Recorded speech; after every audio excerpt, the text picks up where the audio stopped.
et la terre. Amen. Je vais prendre encore une autre écriture. Ou bien on termine cette écriture. Bon. Au commencement, Dieu créa les cieux et la terre. Dans d'autres versions, les cieux. Dans d'autres versions, les ciels. Ça va?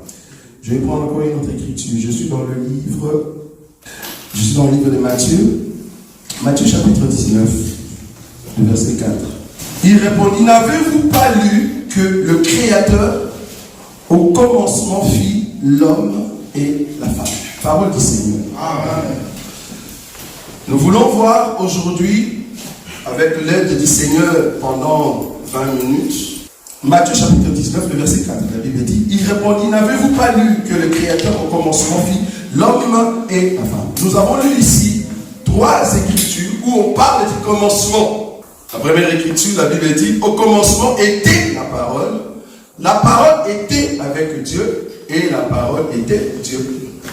Deuxième écriture, au commencement, Dieu créa les cieux et la terre. Troisième écriture, n'avez-vous pas lu que le Créateur, au commencement, il créa l'homme et la femme? Nous voulons, au fait, montrer au peuple de Dieu qui est le mari de Dieu. Mon bal est un zari. Bon, il y a des thèmes, des fois, qu'on entend, on dit, mon bal est un zari, oui, dans l'évangile, on a un mobile. Amen. Pour nous avoir un aussi. Si vous avez un mobile, alors, il y a Jésus Christ. Vous voyez, il y a Jésus Christ, nous savons déjà comment le faire. Mais là, on a un mobile. Pour nous avoir un aussi. Amen. Dans les 3 écritures, nous avons vu qu'il y a d'abord un commencement. C'est Jean qui a très bien expliqué les commencements. Il dit ceci. Au commencement, c'était la parole était avec Dieu et la parole était Dieu. Jésus vient surenchérir pour dire, au commencement, Dieu créa l'homme et la femme.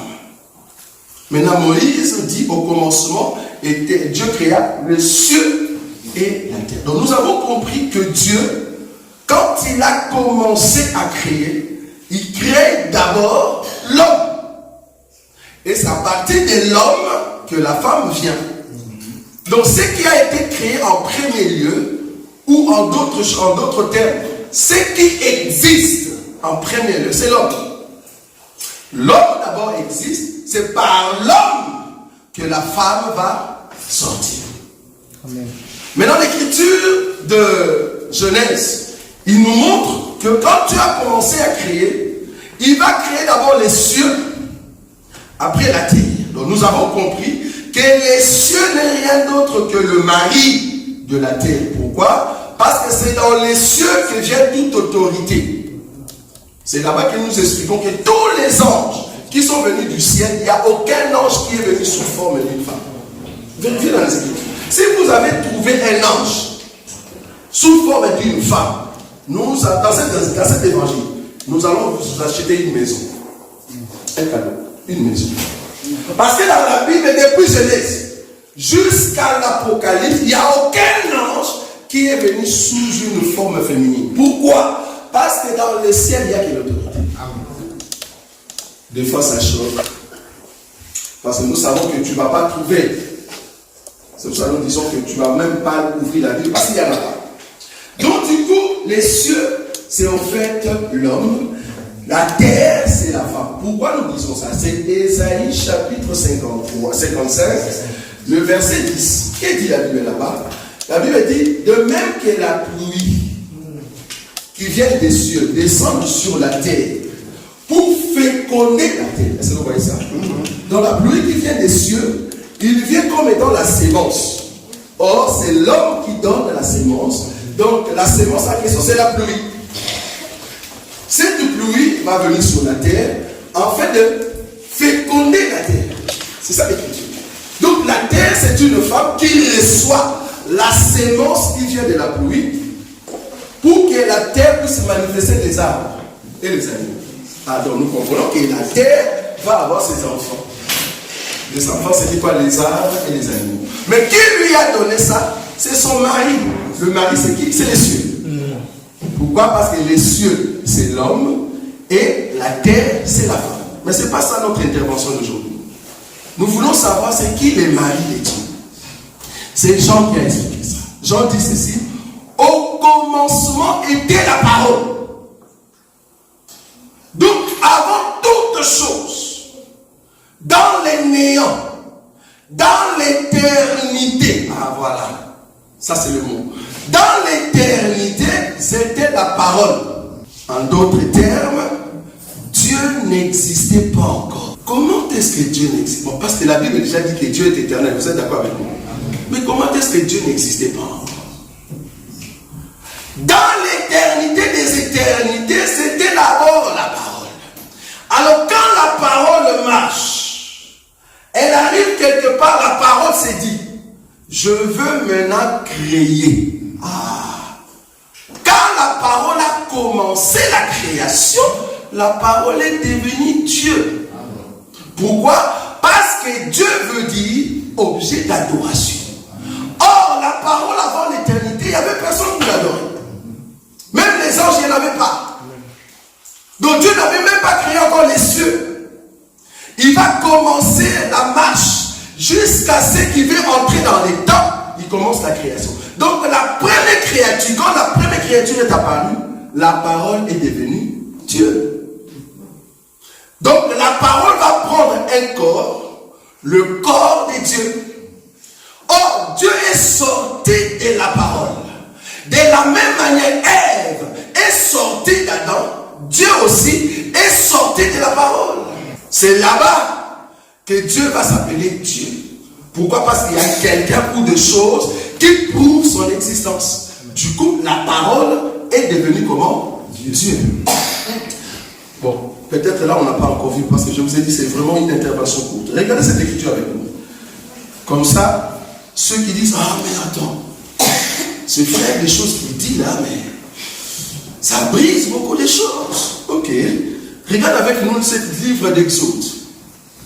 Je vais prendre Exode chapitre 33. Exode chapitre 33. La Bible dit, le verset 18. Regarde avec nous.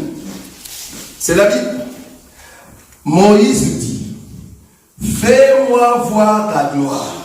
L'Éternel répondit, je ferai passer devant toi toute ma bonté et je proclamerai devant toi les noms de l'Éternel.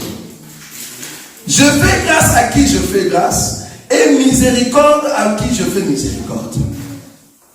L'Éternel dit, tu ne pourras pas voir ma face, car l'homme ne peut me voir et vivre. L'homme ne peut me voir et vivre. L'Éternel dit, voici un lieu près de moi. Tu te tiendras sur le rocher.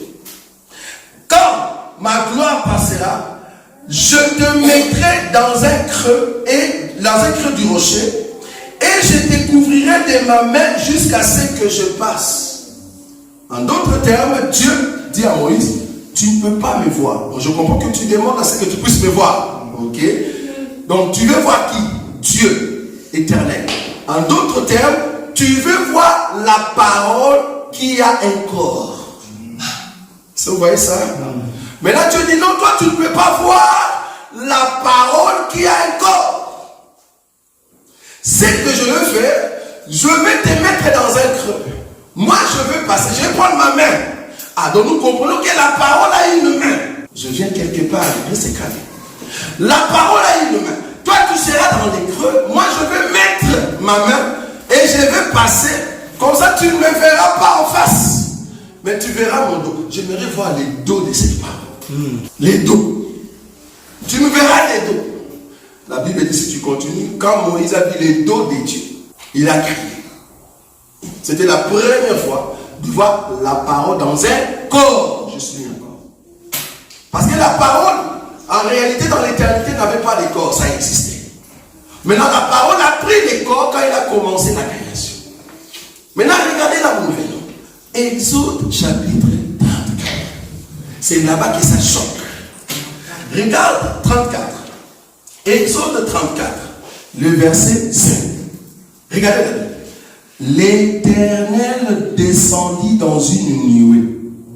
Est-ce que vous voyez ça? C'était là auprès de lui, lui Moïse. Regardez.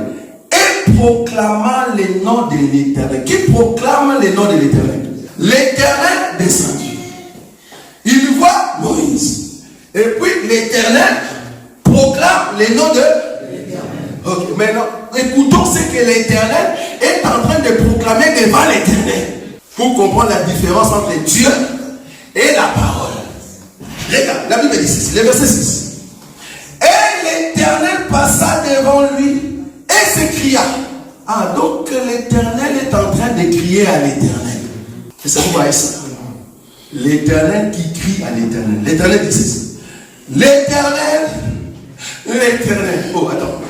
Là, il faut devenir fou si tu ne comprends pas ces choses. C'est comme si je dis, ok, je viens, moi, Roger, je vais crier à Roger. Et ça, vous voyez ça? Et puis les gens disent, ok, vas-y, crie à Roger. Je commence, Roger! Oh. Les gens vont dire, ça ne va pas. C'était juste pour marquer qu'il y a des personnes qui sont en train de jouer un rôle. Il dit ceci, l'Éternel, Dieu, miséricordieux et compatissant, lent à la colère, riche en beauté et en fidélité. C'est qui est en train de crier? Il crie à qui? Est-ce que vous voyez ça? L'Éternel crie à qui? Devant qui? Il parle à qui? Est-ce que vous avez vu ça? L'Éternel parle à l'Éternel. En d'autres termes, Dieu, quand il a commencé à marcher, il marchait avec sa parole.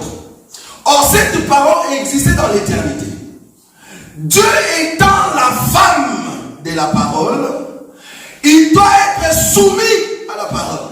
Amen. C'est pour cela que tout peut passer, mais la parole ne peut pas passer. Amen. La femme peut passer. Parce qu'il y a même une écriture dans le livre de 1 Corinthiens 15. Là, on dit même le Fils va remettre tout entre le Père pour que Dieu soit Dieu en tout. Est-ce que vous voyez cette écriture? Donc là, nous sommes en train de voir que nous allons entrer dans l'éternité. Et dans l'éternité, comme il n'y aura plus d'adoration, parce qu'il faut que toute adoration revienne à lui. Tout ce qui était sorti de lui revient. Est-ce que vous voyez ça? Et là, il reste éternel. Donc au commencement, c'était dans l'éternité, Dieu était parole. Et cette parole va commencer à créer. En premier lieu, quand il commence à créer, c'est-à-dire il y a un objet qu'on peut adorer. Alors là, la parole devient Dieu. Au commencement, la parole n'était pas Dieu parce qu'il n'y avait personne pour l'adorer. C'est pour cela que Jean dit, au commencement n'était pas Dieu. Non, au commencement, c'était quoi? La parole. Et la parole était avec Dieu. Cette parole est devenue Dieu. Donc quand nous voyons Dieu, en réalité, c'est la parole qui est à l'intérieur. C'est pour cela que Dieu se soumet toujours à sa parole. Amen. Quand tu marches et que tu as rencontré Dieu, s'il y a une parole sur toi, Dieu fera tout pour respecter cette parole-là. Amen. Pourquoi? Parce que Dieu est l'esclave de son mari. Amen. Ça vous l'avez pas vu? Dieu est esclave de son mari. Son mari, c'est qui? La parole. La parole. Dieu respecte toujours sa parole. Là où il a annoncé sa parole, s'il te dit ça, il va le faire parce qu'il est obligé de respecter la parole. Or, c'est la femme qui respecte l'homme. Amen. Dieu est dominé par sa parole. Or, c'est l'homme qui domine la femme. Donc, la parole domine notre Dieu. En d'autres termes, même Dieu se soumet devant l'homme qui est sa parole qui sort de sa bouche. C'est pour ça que quand il annonce une prophétie, la prophétie sera annoncée par Dieu. La parole passe par Dieu et Dieu annonce la prophétie. C'est pour cela l'enseignement de Jésus, qui est l'homme, passe par l'église et l'église l'annonce au monde. Parce que Dieu n'est rien d'autre que la femme qui annonce les oracles de la parole qui est son mari. Je ne sais pas si vous voyez là où je suis. Bon, je descends. Au fait, Adam vient du ciel. On va prendre une écriture. Luc chapitre 15. Je vais commencer à partir du verset 8. La Bible dit, pour quelle femme, si elle a 10 drachmes, et qu'elle en perde une, n'allume une lampe, ne balaye la maison et ne cherche avec soin jusqu'à ce qu'elle la trouve. Lorsqu'elle a retrouvé, elle appelle ses amis et ses voisines et dit: réjouissez-vous avec moi, car j'ai retrouvé la drachme que j'avais perdue. De même, je vous l'ai dit, il y a de la joie devant les anges de Dieu pour un seul pécheur qui se répand. Amen. Amen. Jésus nous donne une parabole. La parabole, c'est quoi? Il y avait une femme qui avait 10 pièces de monnaie. Selon l'écriture, en fait, cette femme, avec ces 10 pièces, elle était dans une maison. Mais la maison n'était pas allumée. Et qu'est-ce qui arrive? Il y a une pièce parmi les 10 qui est tombée. Alors qu'est-ce qu'elle va faire? Elle va d'abord prendre le 9, elle garde. Maintenant, pour chercher la pièce, parce que si on comprend bien, selon l'écriture, elle n'a pas vu cette pièce pendant il y avait les ténèbres. Donc du coup, il faut allumer la lampe. Or, en allumant la lampe, c'est que nous avons compris, la femme ne sait plus où se trouvait la pièce. Donc du coup, il dit, ok, il y a la lumière, mais je ne trouve pas encore la pièce. Qu'est-ce qu'il faut faire? Je veux aller prendre le balai. Je veux commencer à balayer ma maison jusqu'à ce que je vais trouver quoi? La pièce. C'est ce que l'écriture dit. Et elle balaye, elle trouve la pièce tellement qu'elle avait cherché soigneusement. Si vous lisez l'écriture, soigneusement. Donc ça lui a pris la peine. Tellement qu'elle aimait cette pièce, elle a pris la pièce. Elle dit, waouh, enfin j'ai trouvé la pièce, mais parce que j'ai souffert. J'aime toujours souligner ça. J'ai souffert pour trouver cette pièce. Elle appelle ses amis, venez. Waouh, la pièce que j'ai cherchée, la voici. En tout cas, je vais faire la fête en honneur de la pièce. Est-ce que vous voyez ça? La parabole explique la parole de Dieu, explique Jésus et Christ, explique Jésus-Christ et l'Église. Comment? Les 10 pièces représentent tout un peuple. Au départ, toi et moi, nous étions dans le sein d'Abraham. Dans le sein d'Abraham, il y avait Israël terre et Israël céleste. Mais dans la marche, alors qu'il n'y avait pas la lumière, pendant les temps des ténèbres, pendant les temps de la loi. Vous voyez ça? Il y a une pièce qui t'est échappée. La pièce en question, c'est toi et moi. Nous sommes perdus entre les mains de Dieu. Maintenant, qu'est-ce que Dieu va faire? En premier lieu, Dieu sait qu'il va faire. Il allume d'abord la lampe. Ça, c'est la première chose. Quand nous voyons la lampe allumée dans une maison, nous voyons Dieu qui était en train de chercher Adam. Pour chercher Adam, qu'est-ce que Dieu a fait? Le premier jour, la Bible dit, il y avait des ténèbres à la surface de l'abîme. Mais quand on dit l'abîme, ça dit la profondeur des eaux. Parce que les eaux étaient partout, il n'y avait pas la partie sèche. Il n'y avait pas la terre. Maintenant, Dieu, qu'est-ce qu'il fait? La Bible dit, Dieu dit que la lumière soit. Et la lumière fut. Quand Dieu dit la lumière soit, c'est la femme qui allume la lampe dans une maison. Est-ce que vous voyez ça? La femme allume la lampe. Ça, c'est la lumière soit et la lumière fut. Ok. Maintenant que j'ai allumé, maintenant que j'ai dit que la lumière soit et la lumière fut, mais il y a encore des eaux. Il y a encore la saleté. La pièce, je ne le trouve pas. Qu'est-ce qu'il faut faire? Il faut balayer la maison. Là-bas dans Genèse, il faut enlever l'eau pour trouver la partie sèche. Est-ce que vous voyez ça? Dieu maintenant dans Genèse, il va enlever l'eau et au troisième jour, il y a la partie sèche qui se voit. Mais ce n'est pas encore fini. Dans la partie sèche, il va former Adam. Quand Adam est sorti, la Bible appelle Adam l'image de Dieu. Donc, la personne que Dieu cherchait dans les eaux, quand il a envoyé la lumière, c'était son image. La femme, quand elle prend le balai et qu'elle est en train de nettoyer, c'est l'eau qui est en train de partir. Or, les eaux, c'est le monde. C'est l'eau Apocalypse. Les eaux que vous avez vues, c'est les nations, les peuples et les triers des langues. Donc, la femme, en prenant le balai pour nettoyer la maison, elle était en train d'enlever l'eau pour que Adam sorte, pour que la pièce d'argent sorte.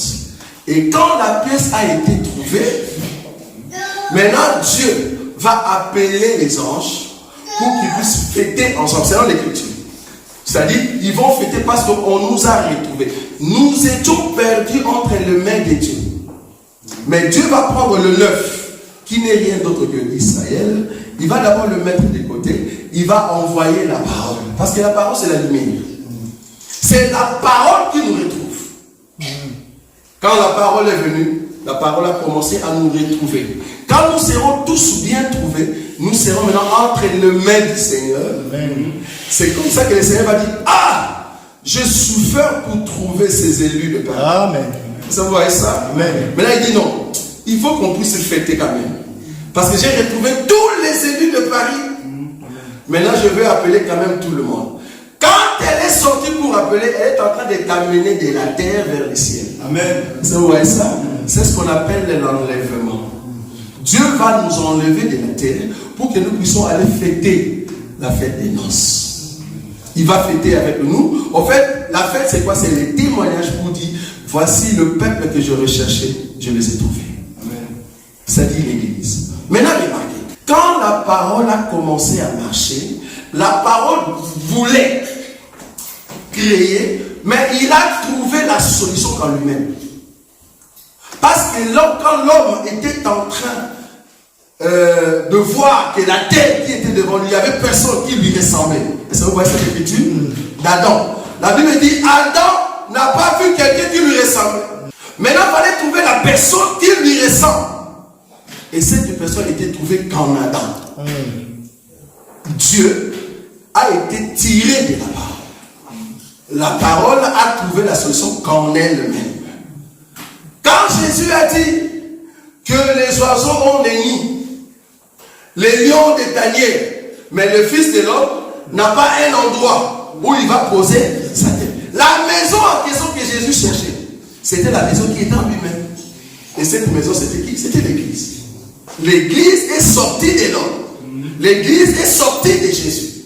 Donc Dieu est sorti de la parole afin de réaliser tout ce que sa parole va prononcer. Amen. Parce que Dieu exécute sa parole. C'est ça la soumission de Dieu devant sa parole.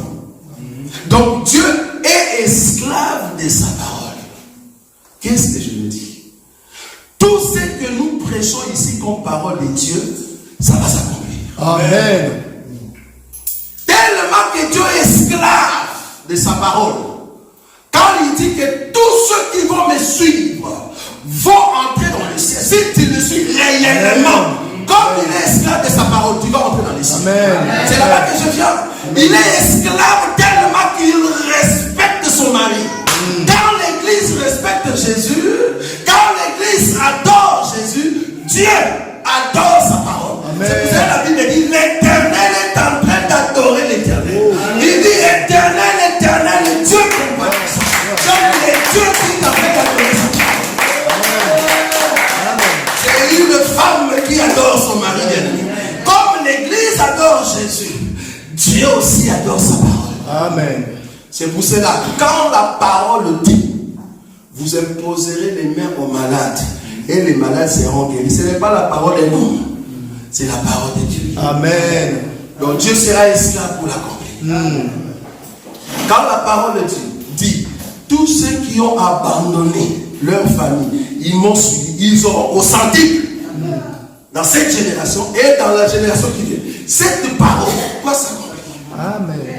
C'est pour ça, si vous suivez la parole de Dieu, si vous vous attachez à la parole de Dieu, comme Dieu est esclave de la parole, il est obligé, je dis bien obligé, Amen, de l'accomplir. Amen.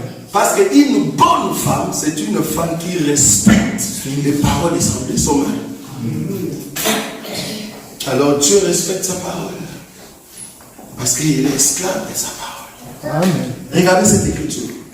1 Samuel chapitre 10, verset 6. Dit ceci. Donc je commence à voir du verset 5.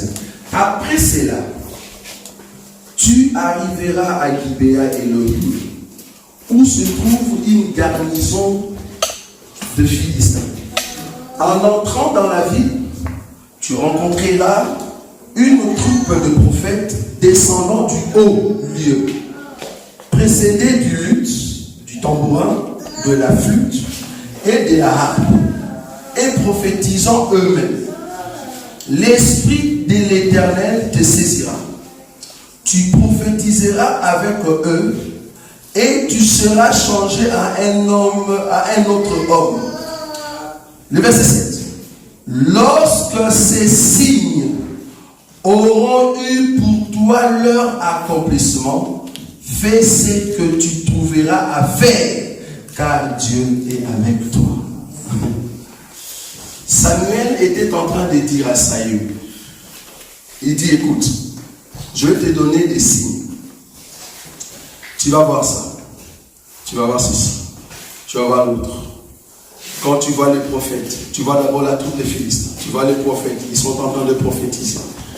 Quand tu vois ces choses que je suis en train de te dire, tu le vois avec tes yeux, comprends que l'Esprit de Dieu va te saisir. Et quand tu seras saisi avec l'Esprit de Dieu, fais tout ce que tu peux. Parce que Dieu est avec toi. Quand Samuel parlait, ce n'était pas Samuel. Parce que moi, étant homme, je ne peux jamais te dire que quand tu vas sortir ici, tu vas voir un homme habillé tout en blanc et cet homme va te saluer. Il va te dire comment je peux voir ça. Donc étant humain, je ne peux pas voir. Donc quand Samuel voyait ces choses, c'était par l'esprit de la prophétie. Amen. Or l'esprit de la prophétie n'est rien d'autre que la parole qui vient du ciel. Amen. Maintenant, quand Dieu parlait par Samuel, c'était Dieu qui disait à Saül que tu vas voir ça, tu vas voir ça, tu vas voir ça. Et quand tu verras l'accomplissement de ceci, comprends que moi, Dieu, je suis avec toi. Est-ce que vous avez vu ça? En d'autres termes, ça veut dire toute personne qui a la parole de Dieu et que cette parole devient un miracle dans ta vie, comprends que tu as Dieu. C'est ce que je veux dire. Comprends que tu as Dieu. Or, toute personne qui a Dieu, c'est une personne qui marche, qui mange, qui dort avec Dieu. Amen. Tous tes mouvements sont contrôlés par Dieu. Donc tout ce que tu fais, tu vis dans la sanctification. Amen. Pourquoi? Parce que la parole en toi, ce n'est plus une parole de blabla, mais c'est une parole de signe et de prodige. Quand la parole devient signe et prodige, comprends que tu marches avec Dieu, fais tout, je dis encore, fais tout avec Dieu, ça va s'accomplir. Amen. Ça va s'accomplir. Parce que tes mouvements, c'est avec Dieu. Tu manges avec Dieu. Parce que nous mangeons, nous marchons, nous dormons avec l'enseignement. Je ne peux jamais manger sans l'enseignement. Je ne peux jamais parler ou répondre sans l'enseignement.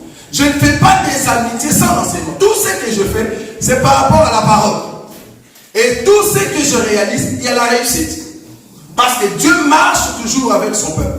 Même quand tu vois que ça ne marche pas, comprends qu'il a fait ça parce que la réussite c'est de l'autre côté. Amen. Et il va toujours te montrer. Il dit non, c'est pas ici, il faut passer de l'autre côté.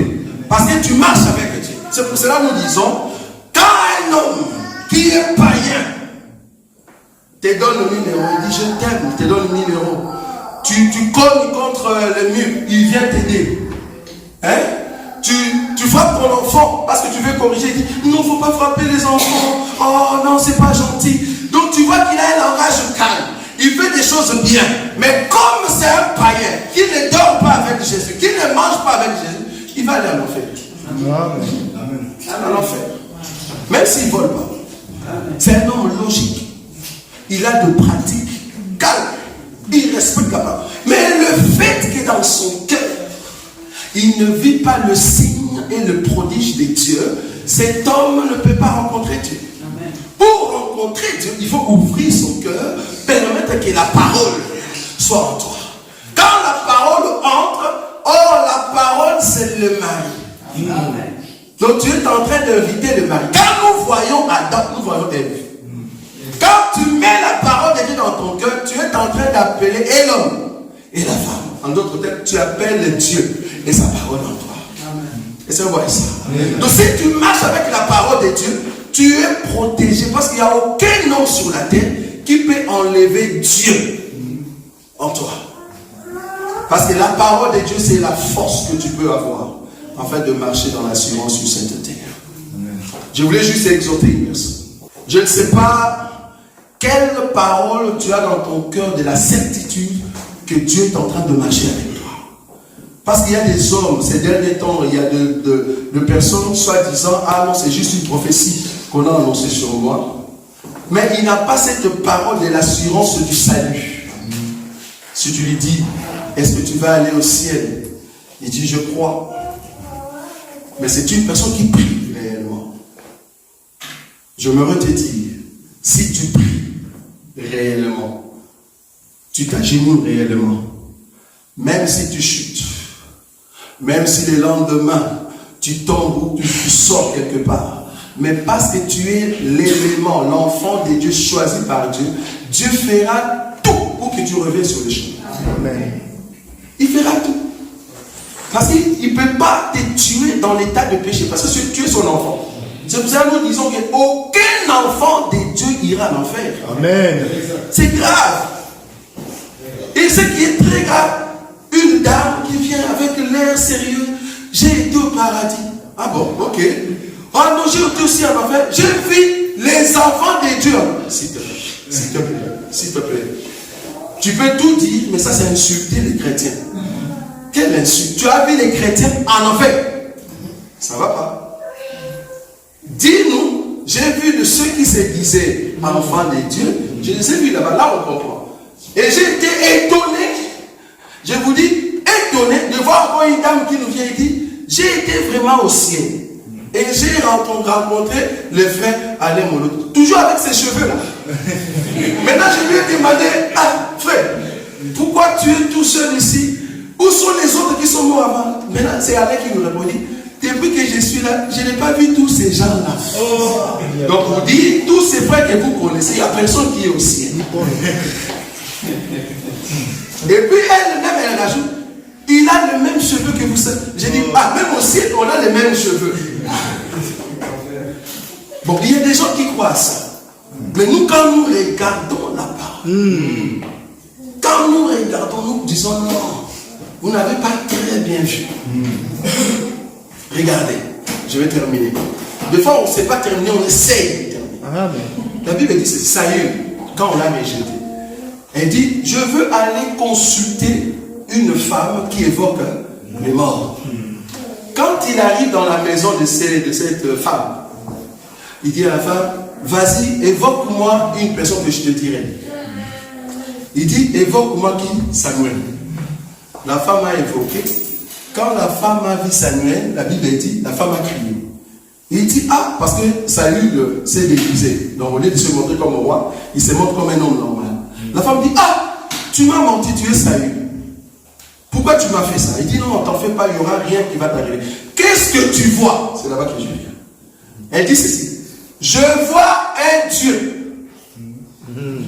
Un Dieu qui monte. Ah. Les dieux est comment? Il dit, les dieux que je vois, c'est un Dieu qui est vieux. Un vieillard. Et le vieillard a un manteau. Quand le vieillard est sorti, la Bible dit, Saül a compris que c'était Samuel, il s'est prosterné. Il a adoré Samuel. Est-ce que c'était Samuel? Non. Les autres disent, ah, mais c'est une femme qui évoque les morts, donc c'est Samuel, doit être un démon. C'est Samuel là et Jésus. Amen. Ça c'est l'évangile. Jésus qui était roi, Saül, il doit se déguiser, homme normal Emmanuel, pour venir auprès d'une femme qui évoque les morts qui habitent Paris. Bon, vous n'avez pas vu. Cette femme habite Paris. La femme en réalité, c'est l'ensemble des élus de Paris. Qui avait en fait sa vie normale dans les péchés. Les péchés c'était quoi? Évoquer les morts. Maintenant, Saül avait déjà donné une loi que toute personne qui va évoquer les morts, il faut les tuer. Maintenant, lui-même, Saül dit, si je continue avec cette loi, je verrai pas Samuel. Qu'est-ce que je vais faire? Je vais me déguiser. Parce qu'avec la position de Saül, étant roi, je vais tuer cette femme. Parce que le roi, c'est le lion, bien. Étant Saül, je me déguise. Ah, nous comprenons que le lion est devenu agneau. Et c'est pour ça. Des fois, quand nous parlons, on commence à monter, on se dit, on va arriver jusqu'où. Saül qui devient agneau, maintenant l'agneau peut venir dans la maison d'une femme qui évoque les morts. Les péchés de cette femme qui habite ici à Paris, les élus de Pâques, c'était quoi? Elle évoquait les morts. Quand Saül, en se déguisant, vient, Saül prend le péché de la femme. Il dit, évoque-moi les morts. Parce que Saül, le roi, il ne peut pas évoquer les morts. Amen. Mais se déguisant, il peut maintenant prendre le péché de la femme. C'est comme ça qu'il va dire, évoque les morts. Donc Saül s'associe dans le péché de la femme. Nous comprenons que c'est Adam qui accepte le fruit bien. Est-ce que vous voyez ça? Et quand il prend le fruit, donc là nous comprenons, regardez l'écriture. Saül, quand il s'est déguisé, il est venu avec deux hommes. Un à droite, l'autre à gauche. Quand il s'est déguisé, là il s'est caché. Il dit, qu'est-ce que tu vois? L'homme qui sort. En réalité, parce que les deux hommes, c'est en fait les deux voleurs à la croix. Vous voyez ça? Parce que là, Saül qui fait cet acte, il est en train de mourir. Il est mort. Amen. Quand Jésus a pris le péché, parce que la loi avait dit, si tu évoques le mort, tu fais quoi? Donc, Saül a évoqué le péché, il est mort. Il est mort avec deux voleurs à la croix. Vous voyez ça? Là, quand il est mort, lui qui était roi, il doit sortir aussi comme roi. Donc, le Saül qui était là, quand il est mort, mais il doit ressusciter. La résurrection de Saül, il n'est plus sorti Saül qu'on connaissait, il est sorti Samuel. Parce que la Bible dit, quand Jésus qui s'était ressuscité, la face de Jésus qui n'était plus Jésus. Amen. C'était d'autres hommes, mais on le connaissait par des œuvres. Est-ce que vous voyez? Donc Saül va prendre en fait la position de Samuel qui sort comme les dieux. C'est-à-dire Samuel sort puissant. Ça c'est la résurrection de Jésus. Est-ce que vous voyez ça? Maintenant l'histoire nous dit que cette femme, quand Samuel est sorti, il y a la femme qui est partie. Cette femme qui est en train de partir, vu que l'homme a pris son péché, la femme va aller au ciel. C'est comme ça que les élus de Paris vont aller au ciel parce que le Seigneur a pris notre péché d'évoquer les morts. Amen. Vous voyez ça? La femme est partie dans l'histoire. En d'autres termes, qu'est-ce que je veux dire? Parce que je vous ai parlé de beaucoup de choses. On peut terminer jusqu'à 15 heures. Jésus qui est ressuscité, il va reprendre sa position de la royauté, de la puissance. Or, le Fils est sorti du Père. Il est venu sur la terre parce qu'il est sorti du Père. Parce que la Bible dans Ésaïe 55 nous dit, c'est comme ma parole qui sort de ma bouche. Donc la parole était à l'intérieur de Dieu. Dieu parlait. Quand Dieu parlait en lui-même, il n'y avait pas de salut. Mais le jour où Dieu a pris la parole, il a envoyé, Dieu est devenu muet. Dieu dit qu'il n'a plus la parole. Parce que sa parole a été jetée sur la terre. Donc toute personne qui écoute la parole de Dieu est sauvée. Amen. Donc, ceux qui se disent témoins de Jéhovah, quand vous demandez à Jéhovah, il va vous dire, je suis muet, je ne parle plus. Si tu veux m'écouter, il faut aller auprès des témoins de Jésus. Amen. Parce que c'est Jésus qui parle maintenant. Ce n'est plus Jéhovah. Jéhovah parle aujourd'hui par Jésus. Amen. Mais quand le Fils revient et qu'il entre, c'est alors que le Père parle. Est-ce que vous voyez ça? Qu'est-ce que je veux dire? Dieu était muet un temps, mais il fallait que le Fils revienne parce que c'est la parole de Dieu. Mais maintenant, aujourd'hui, cette parole est au milieu de nous. Quand nous irons à l'enlèvement, Dieu va encore parler, mais avec nous. Mais il ne va plus parler à Israël, il va envoyer les besoins. Donc sa bouche sera les besoins. Est-ce que vous voyez ça? Mais les nations, c'est ce que je voulais dire. Les nations ne vont plus l'écouter.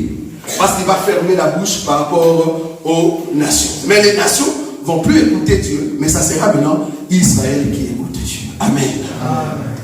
C'était cette exhortation pour te dire que le mari de Dieu s'appelle la parole de Dieu.